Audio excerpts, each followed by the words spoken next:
சூரபதுமன் தான் முருகப்பெருமானுக்கு மயிலா இருந்தான் அப்படின்னா அதுக்கு முன்னாடியே முருகன் கிட்ட இல்லையா, அதுக்கு முன்னாடியே முருகன் கிட்ட மயில் இருந்துச்சு.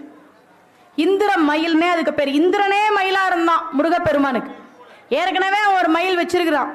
சூரபதுமன் அதுக்கப்புறம் மயிலா வந்தான். சூரபதுமனுடைய முற்பிறவி என்ன தெரியுமா? சுக்கிரவாகுன்னு ஒரு நாடு.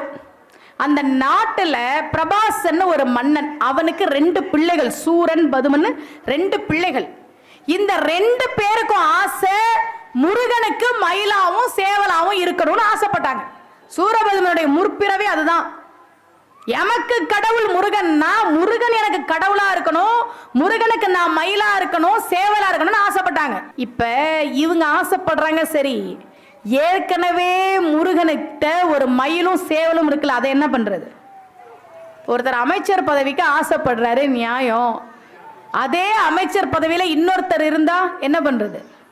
இப்ப இவங்க 2 பேரும் போய் தவம் பண்றாங்கல்ல, இவங்க தவம் பண்ணும்போது ஏற்கனவே மயிலும் சேவலுமா இருக்கக்கூடியவங்க கிட்ட வந்து சொல்றாங்க, உங்க பதவிக்கு ஆபத்து வந்துருச்சு, பதவிக்கு ஆபத்து வந்துருச்சு. இவங்க தவம் பண்ணா இனிமே அவங்க தான் சேவலும் மயிலுமா இருப்பாங்க, அதனால அந்த தவத்தை கலைக்கலாம் அப்படின்னு இந்திரன் தான் அந்த தவத்தை கலைக்கிறான். அதனால சும்மாலாம் இந்திரன் சூரபதுமான கஷ்டப்பட்ட அப்பெல்லாம் கிடையாது. அவரவர் செய்த வினையை அவரவர் அனுபவித்தே தீரணும்.